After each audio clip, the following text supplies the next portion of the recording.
Hello everyone, welcome to another video on this channel. Today we're going to talk about the benefits of Jesus' teachings. Today we're going to talk about prosperity. As I mentioned to you in the last video, we would continue a series, an Odyssey, in which I would explain some of Jesus' teachings for today so that we can lead a more balanced life, not just in health, not just in our love life, but also in life financially, i.e. in prosperity, okay? Come on, follow along with me here.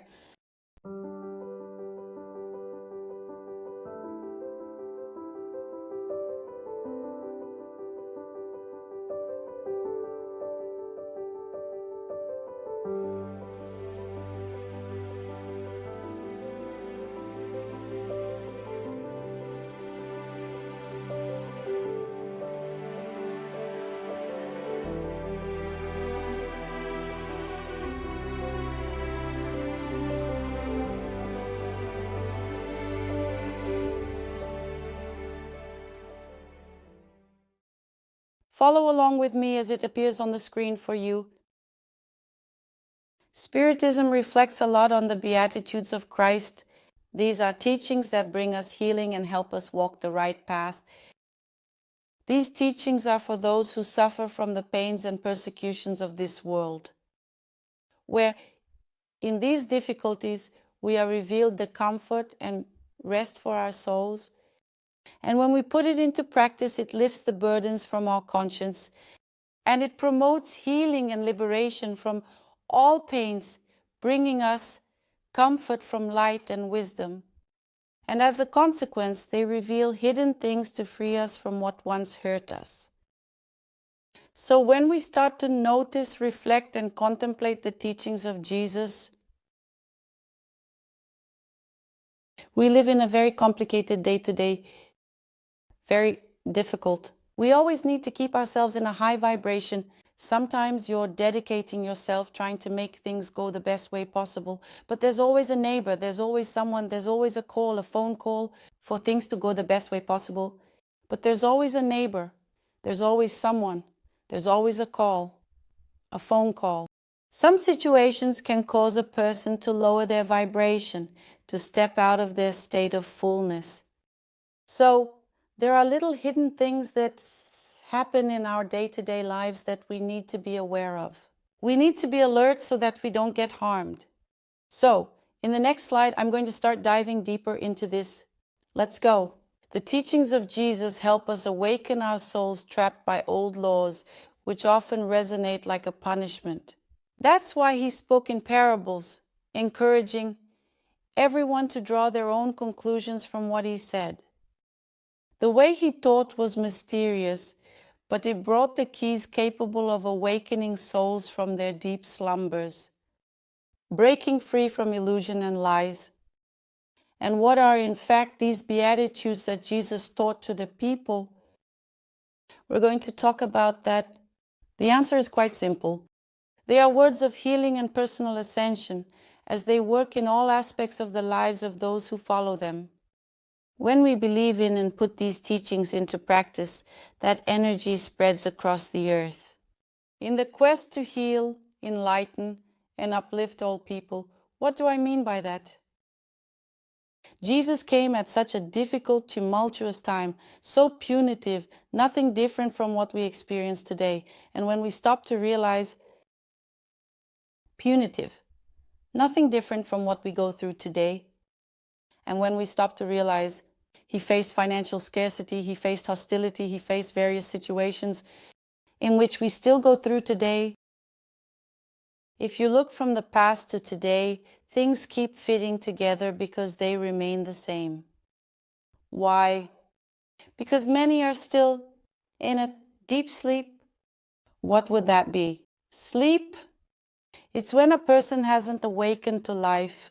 You know, when many times you want a solution to a problem, and then you go to bed worried, then you're okay, you lie down, you rest. And the next day it seems like poof, out of nowhere, right? Instantly a possibility for resolving that problem came up. And then you go there and solve it, right? So what happens when these factors happen, it's that we leave our physical body, right? When we are sleeping, we disconnect. And when this disconnection from the physical body happens, we access our higher consciousness, which we call the higher self. It's when we manage to connect with our guides, with our orishas, with our mentors on an etheric plane. So many times when we are facing these difficulties and we allow ourselves to receive an answer, that answer comes mainly people who have the practice and habit of every night before going to sleep to give thanks for the day you had, to communicate with your spiritual energy and say to them, look, I have a problem like this, and I need to solve it. What can be done? I ask my higher self, I ask Christ, I ask Jesus, I ask for, it doesn't matter which spiritual energy you are going to ask. What matters is your faith, okay? There are many people who think that only one form of faith is the only one that exists. They all lead to God. As long as you are seeking enlightenment without interfering with others' free will and without interfering in malice towards others or acting in bad faith, as long as you are following the 7 commandments, the main ones of wisdom. My computer is sending a like to you. What does she want to say? We have a force inside of us, which is our divine spark. And when we connect with that, when we connect with our higher self, the answers start to come. So, how did Jesus manage to get everything he needed while on earth, while he was incarnated here? Why did he never lack anything? Of course, he never coveted the things that we covet today. Okay, but even so, for his time, everything he needed happened.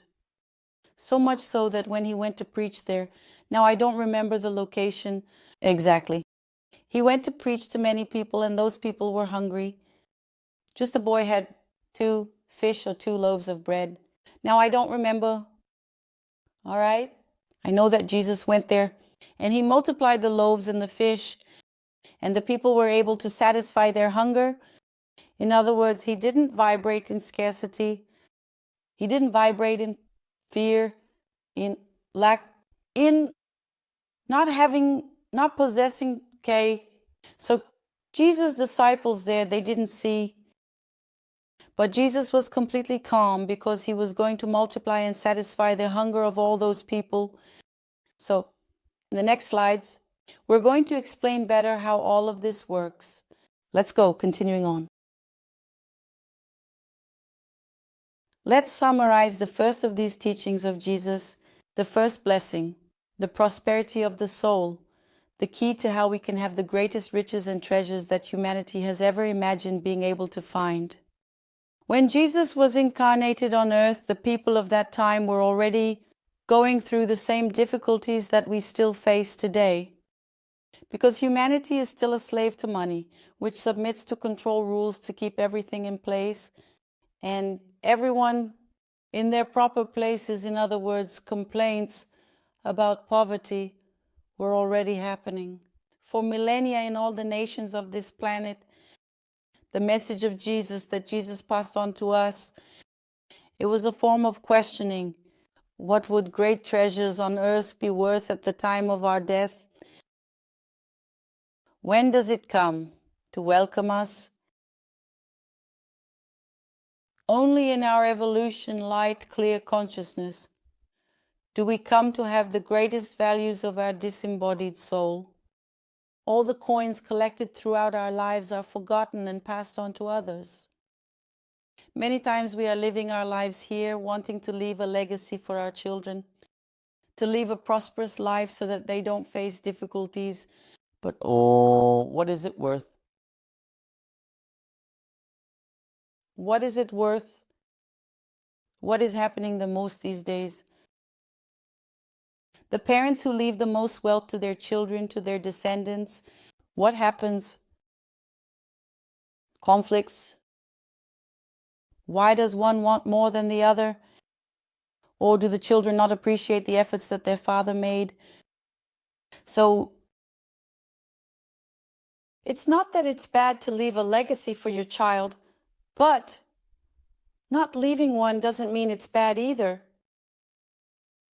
Because there is a law of energetic resonance that will always work within all families. This comes from the karmic process, so the children who came to receive have already come from the golden cradle. There is a purpose behind this. Now, those who don't and who manage to achieve, those who can, further down the line, even if a person doesn't have an education, even if they haven't taken courses, they have an aptitude. They have a wealth within their soul that they came with as a mission to fulfill. In other words, when you don't do what you love, you vibrate in scarcity. The first stage of scarcity, which was Marie, my little cat is here, is happening. When you vibrate in scarcity, it's not just financial scarcity. When you do work that you don't love, that isn't your soul's calling. You're already vibrating in scarcity. Why? Because we have a society today that enslaves us to work on things we don't like, things we only do for money. Do you think that's blessed? No. He helps you with the financial part. But what about you with yourself? Did it add to you? Did it really add to you? Well, many times it doesn't. But when people are on the path of what they love and not for money, because everything you do with love has prosperity. Everything is the vibration of love. That's why Jesus came to bring teachings that are very different than the God from the outside. This God that some religions and cultures preach about, a punitive God, a God that says, no, you have to work, you have to be a slave. No. When Jesus spoke to his people, he said, I came here to free you from this slavery. But this slavery is precisely about having the freedom to work on what you love, of being yourself, of expressing what you like in the way you want, without caring about what others will say, about what others will think. So Jesus was already trying to tell us that the greatest prosperity we could have is when we are doing something that is connected to our soul. Why? The greatest prosperity we could have is when we are doing something that is connected to our soul. Why? Nowadays, we have artificial intelligence helping and assisting us in many things. So, for the future, people will be replaced by machines. And when people are replaced by machines, those people will be forced to have more time for themselves and work on what they love. There won't be any more humans working like they're robots. There are people who work 10, 12 hours, sometimes 9 hours a day. No, we weren't made for that. If we need to sleep 8 hours a day, our workload should be half of that. It's 4 hours. So why? Because we need to have a tithe for ourselves. A tithe of our time to do what we love.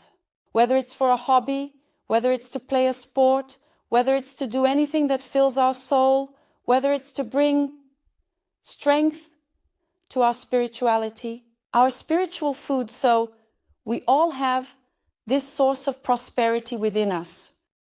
Okay, I'll give you a clear example. Have you ever seen people who never studied and end up becoming millionaires?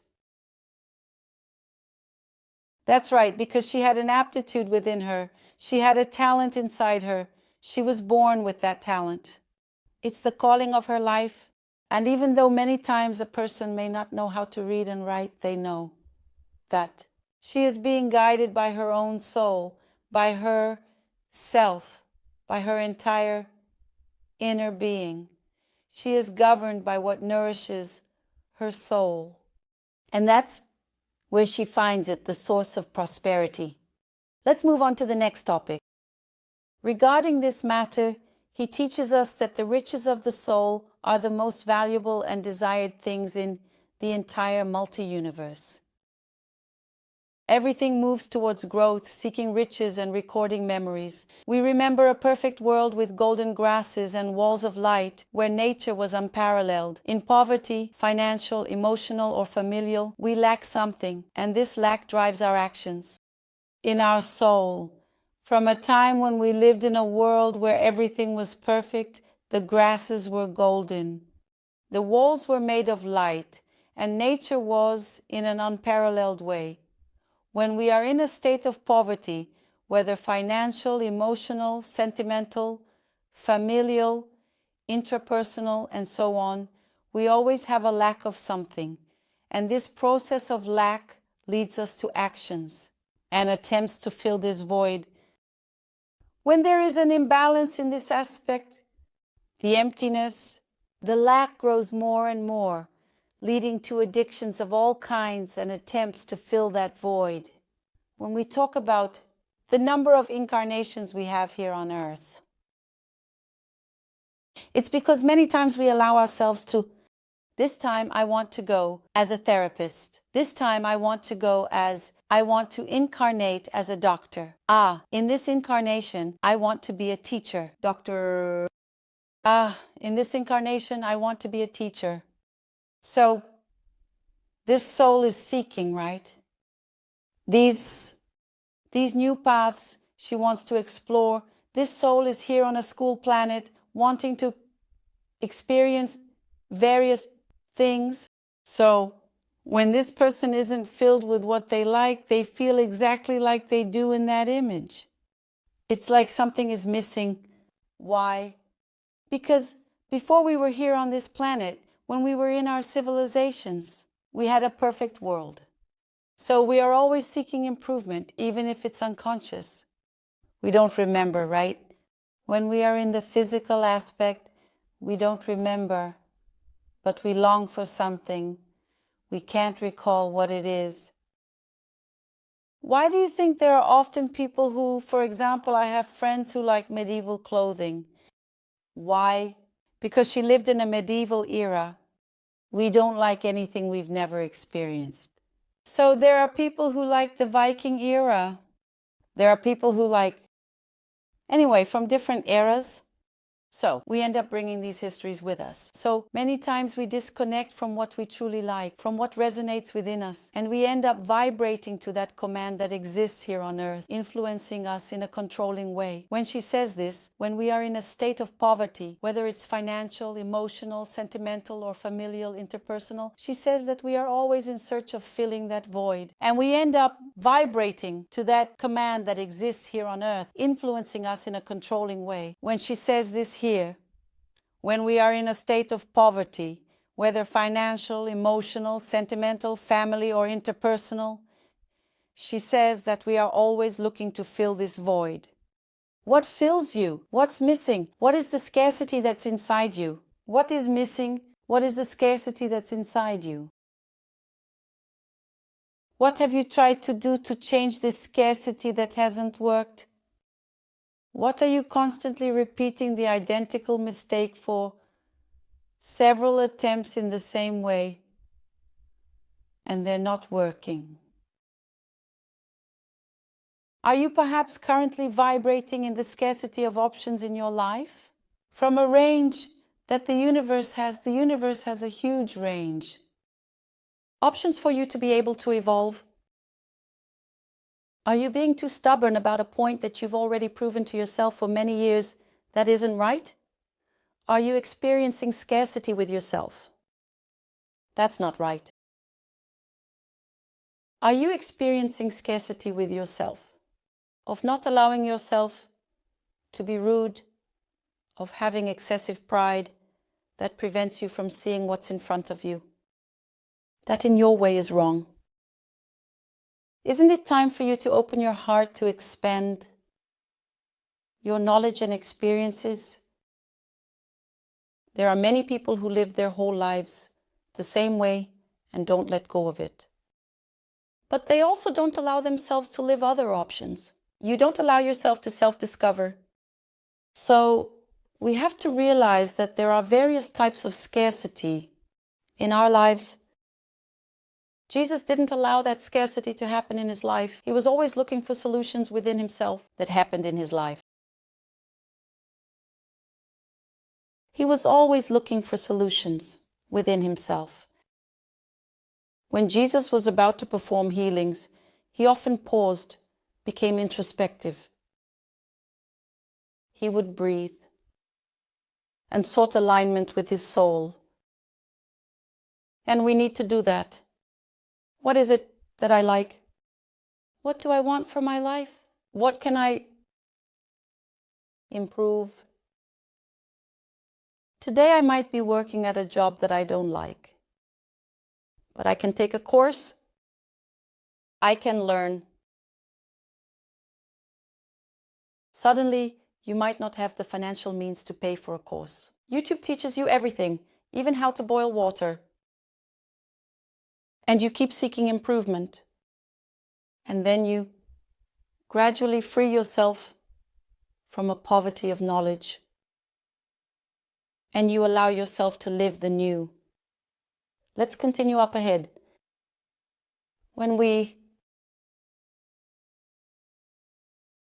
It keeps trying to fill a void at all times. Whether it's with addictions, whether it's a shopping addiction, or just the addiction to complaining, not being grateful for what you have. When you constantly vibrate in that scarcity, you're just digging a bigger hole for yourself to sink into. When we value the life we have, the health of our children, the health that we have, to the possibility of being here. When we are grateful for every little thing, even for every meal you have in your day. When you vibrate in that energy of gratitude, I thank the universe for today's food. And I thank for the food I will have tomorrow. Did you not see what you're going to eat tomorrow? You don't even know what you're going to feel like eating tomorrow. But when you start being grateful for what you haven't seen with your eyes, you can be sure that food will never be lacking on your table. So, this is one of the examples I'm giving you for everyday life, but this may be in many other areas of your life. Okay, let's go to the slide. As long as the cause of this problem isn't resolved, the individual will seek all ways to soothe that pain. It's the same way I'm talking to you. Guys, sometimes the person is just there. Oh, I need to buy. She's not even going to use it. She has such a big hole inside her. She has such a huge emptiness within her that she needs to buy more and more. She becomes a hoarder. And still she accumulates objects, but internally, emotionally, she is not healed. She is not satisfied. She is not vibrating in prosperity within herself. Because when you vibrate in that internal prosperity of yours, I am happy. Happiness is prosperity. Health is prosperity. Just existing is a prosperity. Breathing is a prosperity. Speaking, moving around, everything is prosperity. But no, people get stuck only on material things. Pay attention. Everything is prosperity. But no, people get stuck only on material things. Notice. The vast majority of the rich are the most unhappy people. Because money buys everything. But it doesn't buy happiness. It doesn't buy love. Many people who I see as a therapist have clients who come to me who have a lot of money but are extremely poor in spirit, meaning they are poor in happiness. Let's continue there. A negative seed can deeply take root in our lives, growing and expanding and bearing bitter fruits from an endless journey. It's exactly what I said.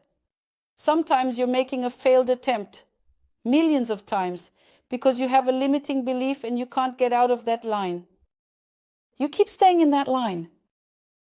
And you don't allow yourself out of stubbornness, out of pride. You don't allow yourself to live other things. Okay? So, it's exactly what it's saying there. You end up creating bitter fruits. What are you doing? The attempts you're making are always going wrong. What is it? Let's go. As long as the root isn't cut, it will expand underground, creating gaps, holes, wounds, and emotional dependency. Emotional, physical, mental, spiritual, and everything that in some way brings an anesthetic effect to that pain. We can also observe that the richest are often the sickest and those from a lower social class. They don't look at them with compassion. Are often the sickest and those from a lower social class. They don't look at them with compassion. Deluded. That the monetary value, about the monetary value, forgetting that the most enriching thing is love for others. Well, when you want to have financial progress, but you work for others and you feel angry dealing with people, forget it. You're going to vibrate in scarcity. Because if you want money, providing service and assistance for others, but you have a strong repulsion for them, the people who will give you money are those you need to win over. It's no use wanting to be a service provider. Being a service provider, there are people you go to with a little smile just because you're doing things through your interests, but you have resentment, you have a grudge, you don't like dealing with people. Forget it. You're going to sink. You're not going to have financial progress because you're not looking at others with compassion. You're not valuing your own work. You're looking at that person only with interest. So, when you only put your interests out there, it will come back to you. You're only going to attract opportunistic people to your side. It's literally a rule that you can't break. If you show, actually, you don't show it, but suddenly you want to deal with a business with someone, you say, wow, that person is really annoying, but I need the money. As long as you have this energy of interest, you might even manage to close your deal. This energy of interest. You might even manage to close your deal, but you're going to attract other people that involve money and will bring in interests. You attracted it to yourself. That's why we need to have a clean heart. Okay, so I'm also explaining that many people from lower social classes don't have compassion for the rich. Because he has everything. Oh, because that person lacks nothing. Lack. You may not have money. But those people sometimes are the poorest in spirit. They get lost in arrogance. They think they are superior to others. And then, when people from the lower social class think, oh no, I'm not going to help because this person doesn't need help. I mean, you're angry at this person because you're judging this person because they have possessions. She has possessions. She has physical things that make her life easier. But she won't attract many people who truly love her. It's very common to see rich people and other opportunistic individuals wanting to marry each other for selfish reasons. Is it a marriage that will work out? Of course not. True love doesn't exist. It doesn't exist. The greatest prosperity there is in this life is love. It doesn't matter whether it's at your job or how you deal with your co-workers. The greatest prosperity there is in this life is love. It doesn't matter whether at your job or how you deal with your co-workers. If you go into your job and say, okay, I kind of like my job, but I don't like the people. From the moment you resonate with, I don't like people, people are not going to like you either. Then the raise you want, you'll never get.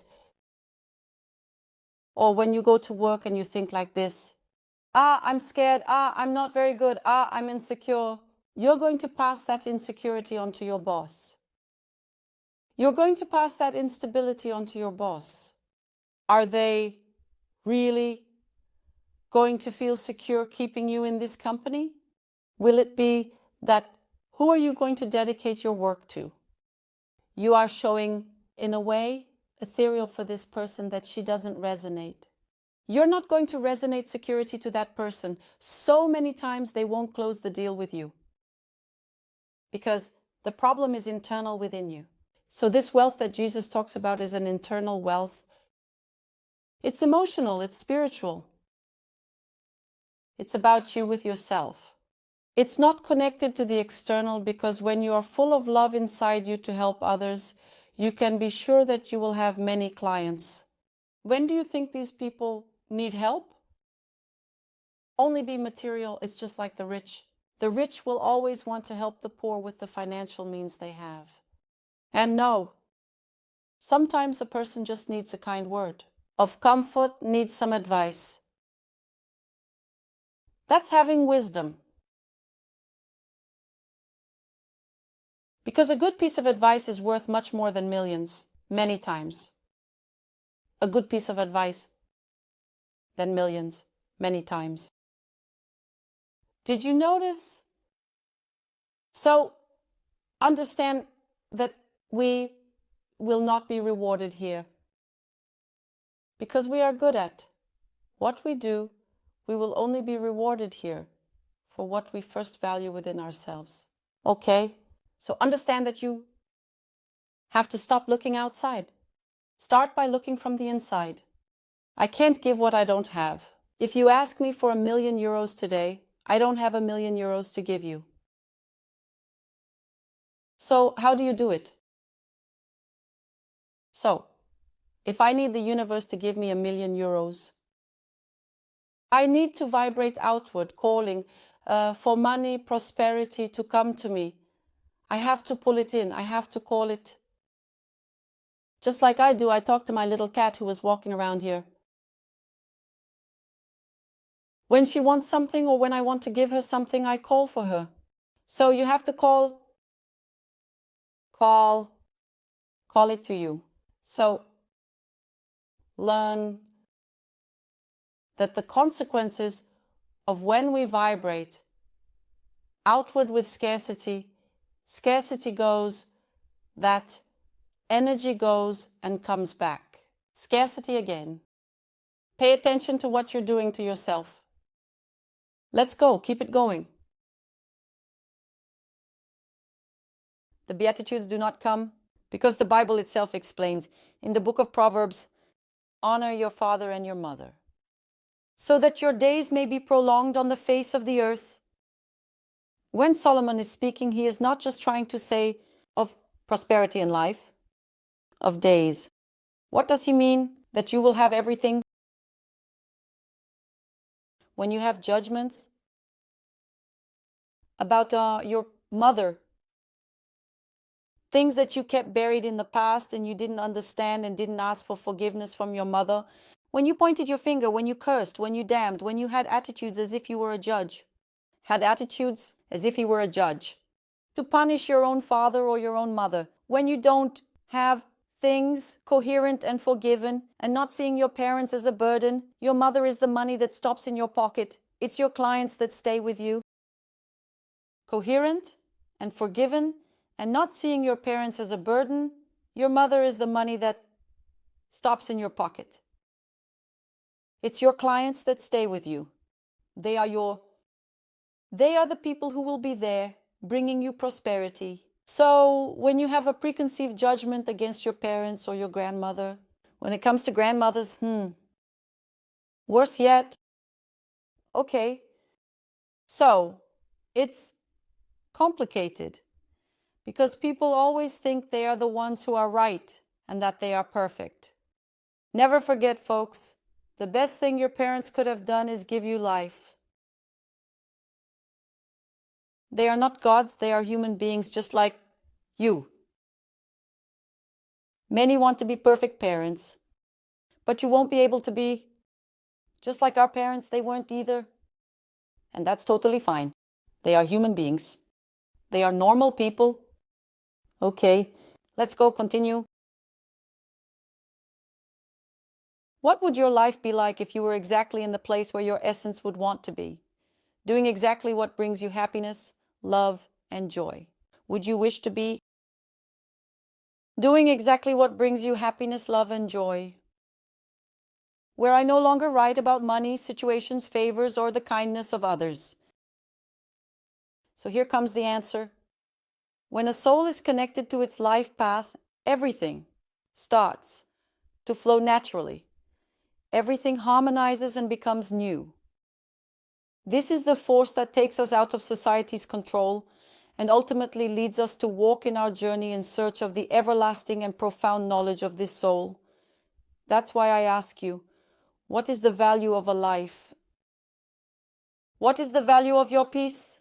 And what is the value of your evolution? Understand that, as I said in the previous video, we came here to follow a soul mission.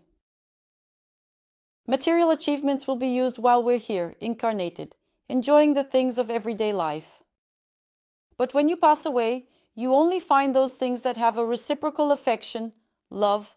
So, if I love this object, but this object doesn't love me, no matter how much I love it, when I pass away, I won't find that object because there was no love left. There's no reciprocity. So, the material things stay here. This density, this cluster of particles of atoms that formed a dense mass, it will stay here because in the etheric plane, it doesn't have dense mass. It doesn't have that materiality. So, when I talk to you, what is the value of your peace? What is the value of your evolution? When you pass away, are you going to say something like this? Well, did I pass the test? Imagine that this here is a simulator. Imagine that planet Earth is a simulator. So you set out to come to this simulator just like a video game. Imagine that you're playing Mario Brothers. So you're going to come to the first screen. All right? First game.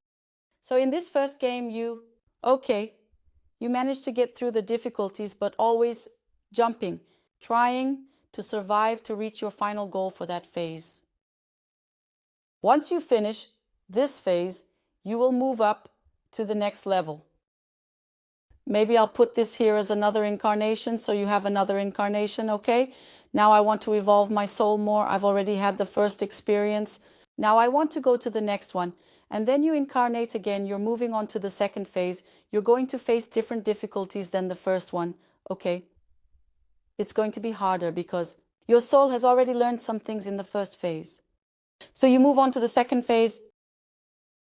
If you can't get through this phase, what will happen? The little guy dies in the game, right? So what do you have to wait for?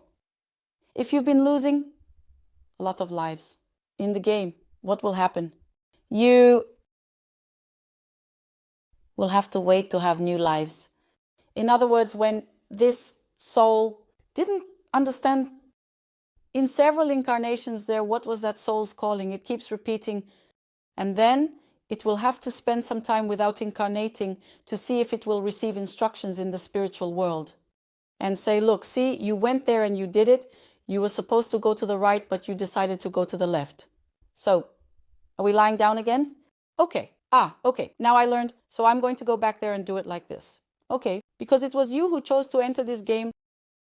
Then you incarnate there for the third time. Then you will have all the activities that you will have to go through that stage, looking for what? A goal. Your soul already comes with a purpose.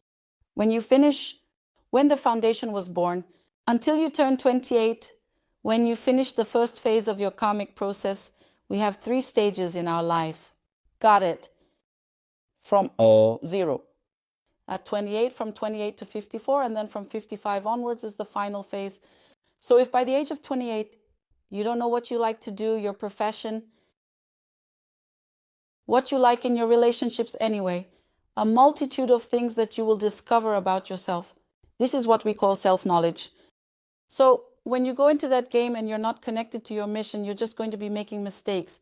Connected to your mission, you're just going to be making mistakes. Making mistakes, making mistakes, making mistakes, making mistakes, making mistakes, making mistakes, making mistakes, making mistakes several times, and you will always stay in that same phase. Got it. You don't pass the year, you don't advance to the next grade, you don't move up a step. Why? Because you haven't learned. That's why the repetitions in your lives are connected to what you still haven't learned. And it's an internal process. It's not about others outside, it's about you. It's you with yourself. Got it. Here it says, thus, understand, when you are connected to the value of your life, to the true value of your incarnation, it shows us that everything we put a price on and everything we haven't given the proper value to. So how much does your health cost? But it's because I want to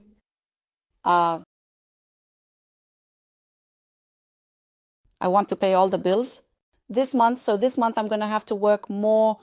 Okay, you're going to have to work more, but understand that you're wearing your machine out too much.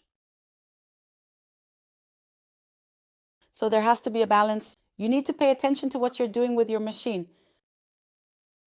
It will wear out more because many people want to earn a lot. They think that this is linked to working a lot. No, that's wrong. When you do what you love with passion and do it, even if it's little, prosperity comes to you in a grand way. Why? Because you are vibrating in love. Love your neighbor. You shall love your neighbor as you love yourself. So if you are loving yourself and valuing your work, you will work fewer hours and still you will gain a lot. Do you know why? Because you love yourself, you value yourself. And here's the thing, this value is without arrogance, without wanting to belittle others, without wanting to minimize others. Did you notice? And it's also not about wanting, many times comparing yourself to the richest. It's because I'm going to be the same. The guy, no, that person is that person. That person is that person. You are you. You might even be richer than him. I want to be like that person. He can be, yes, an inspiration for you. Inspiration, but you will never be a copy of him. Just like him, he won't be a copy of you either.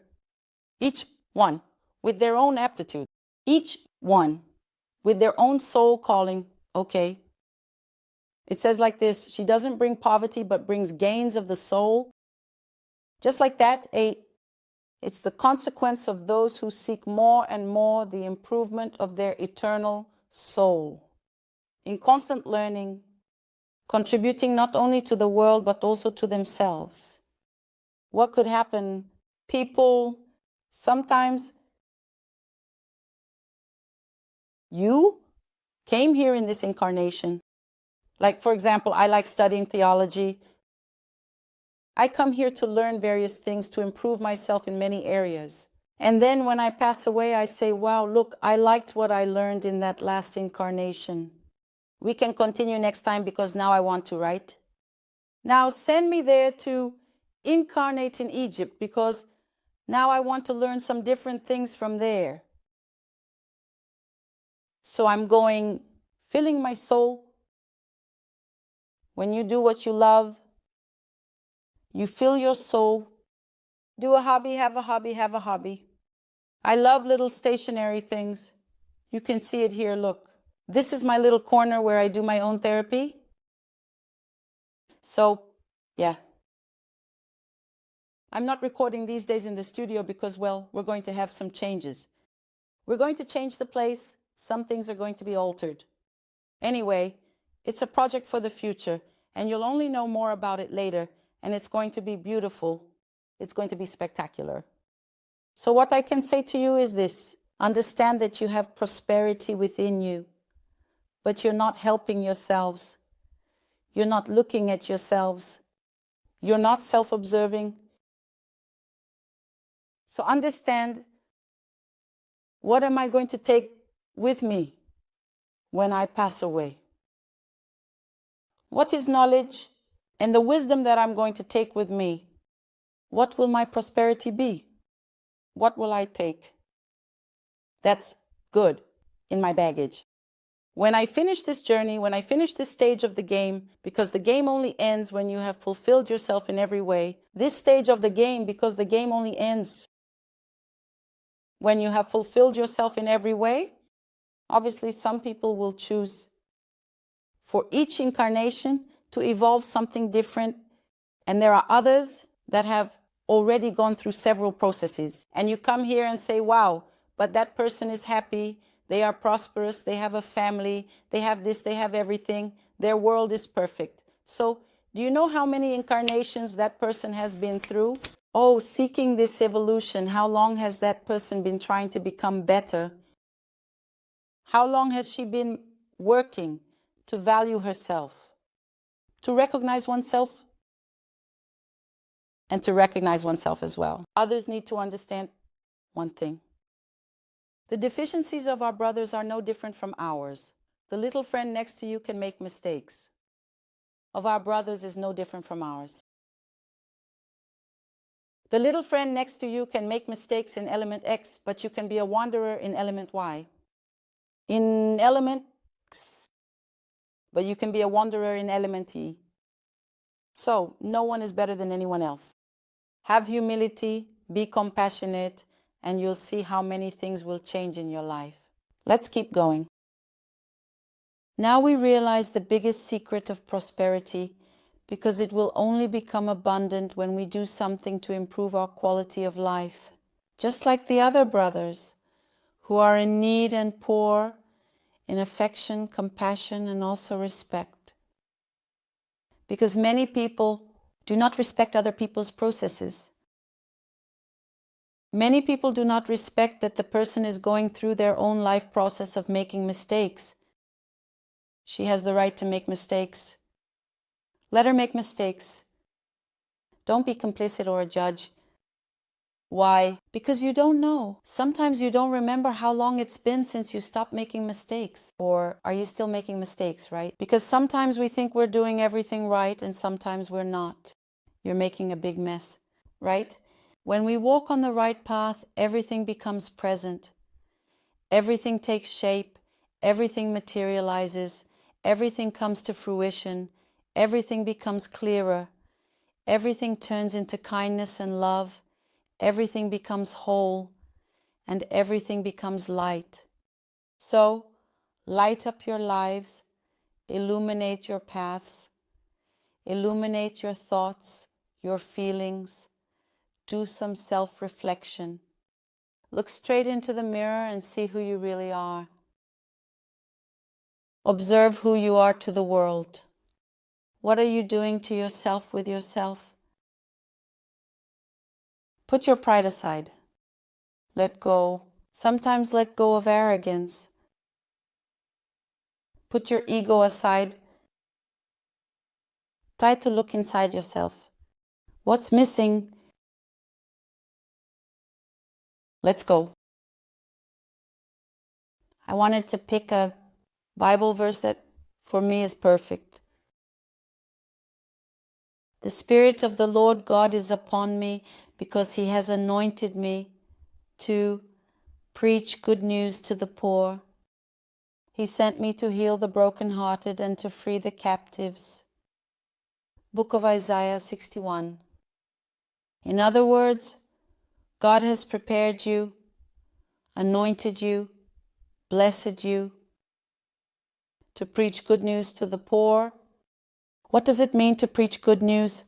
It's about delivering a word of consolation, comfort, compassion, understanding the struggles of others. Just like in school, not all students get a perfect score. Understanding that occasionally that person indeed needs help, a different teaching, different words for that moment. He sent me to heal the brokenhearted, those who have a broken heart. Sometimes that hard heart, that heart that thinks pride, that ego, doesn't show feelings. Thinking that showing feelings is a weakness. No, it's not okay. And to free the captives, The end of the verse talks about freeing the captives. In other words, those who are trapped. So understand that my work today, my message today was to bring to you, stop imprisoning yourselves. Help the most needy, and understand that the worst people who come into your life are your best teachers. They are your enhancers. They are your best teachers. They are your enhancers. Understand what lesson that person is bringing to you. When you have a grudge, when you are angry with someone, we only get bothered by others with what resonates with us. What happens in these situations? Understand that you need to learn to love yourself so you can give that love, whether in your work or in your emotions, so that you lack nothing, so that you don't experience any kind of scarcity in your life, to fill the empty hole. Sometimes you're thinking and asking for forgiveness from someone you wronged, someone you would like to have close. Don't be ashamed. Don't be afraid because you made a mistake. God already knew that we were going to mess up a lot, and still He is waiting for us. The world only ends when everyone resonates in love. That's why I'm here to tell you. Seek within yourselves, ask your mentors. You don't need to delegate names. If you believe in Our Lady of Fatima, if you believe in Jesus, if you believe in Krishna, it doesn't matter. Whoever it may be. Ask for divine guidance. Always, every day. You can be sure that they will show you what the true calling of your life is, so that you no longer experience scarcity. Okay? Look, I want to thank all of you who are with me in this video. And I come to ask the mentors of all of you who are watching me, may they touch your souls and bring illumination and put an end to the scarcity that exists within of each person's life. I thank my mentors who have been here with me. Gratitude, a sense of